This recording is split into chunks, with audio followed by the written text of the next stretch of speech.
Brought to you by... Sometimes we have to go back to a place we haven't visited in some time, to rediscover a feeling that we hope still exists, or to even close out a story thread in our lives that we may have left hanging. However, sometimes leaving that thread free is a better option than the alternative.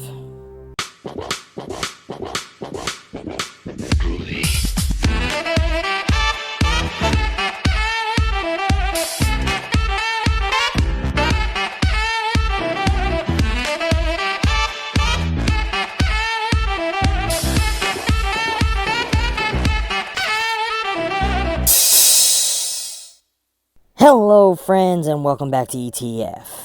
It's been a while since we visited the Abaddon Hotel, don't you think? I wonder what has changed, how many more lives it has claimed, or if it is still referred to as Hell House.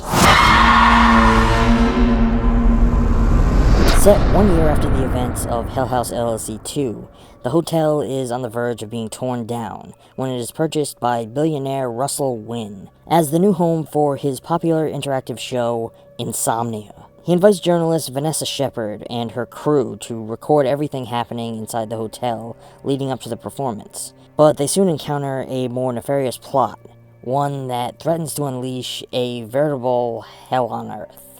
As I said, a choice was made to push this film 10 years past the events of the last, which was a choice that I think stretched a little too far. Personally, when setting a film, I think going closer, or at the very least, sticking to the reality of the time between films, works best, given that you never know what will change in the world between those years. From the get-go, the events of this film feel, in some ways, a little more polished than the previous two, taking on a few elements that I've seen in higher-end documentaries like blackout tapes. Though I feel that another choice, to glitch in and out of footage from the previous two films each time a familiar element is mentioned or seen, was a bit overly ham-fisted.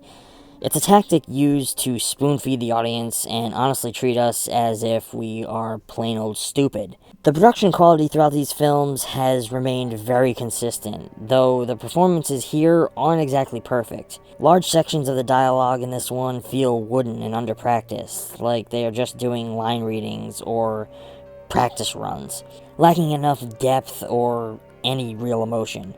Though there is a lot of moments where we see the characters socializing and interacting, and it really delivers a feeling that they were all having fun together and hamming it up a bit during the production process. There are also small production issues like the scar on Russell Wynn's face being unfortunately phony looking and stuck out to me like a sore thumb. They went to great lengths to seemingly tie everything up with this one.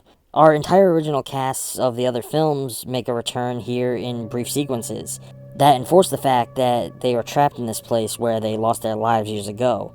Some unused footage and recreations of scenes from the other films are utilized to add in the involvement of this new Russell Wynn character all the way through the events of the other films.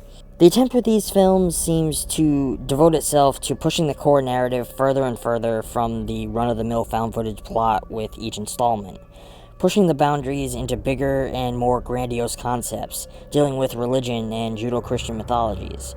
The big finale climaxes prematurely with some horrifically mediocre digital effects that made me weep for what could have been. The most bizarre part of this one for me came during this finale. During the credits, we were introduced to an idea featuring everyone in the franchise so far, revealing that all of those who have died here in the Abaddon are forever trapped within its walls, left to haunt the space forever. Now, we know that writer-director Stephen Cognetti has been working with this franchise, and only this franchise, for the past 5 years or so. I can't help but wonder if over that time this idea developed due to him creatively feeling like, due to the success of Hell House, he himself and his crew have been trapped within the walls of the Abaddon as well, forever stuck to keep making these films again and again to keep their careers going. I could be overthinking it, but who knows? What I do know is that the hotel burned to the ground and the gateway to hell has been closed. This seemed to me like a fitting end to the narrative in its current form. I'm giving House LLC 3 Lake of Fire a B-. In my opinion, this was a film series that had already overstayed its welcome. It came onto the scene with a very strong first film, but instantly declined with its follow-up, as many franchises do. This film should not have come to be. I'm not saying that any part is outright bad. In fact, they are all pretty good for what they are. For me, none of them will ever be as chilling as the first film. Even though each of them has their great horror moments, Hell House, in my opinion, should have closed its doors right after they opened.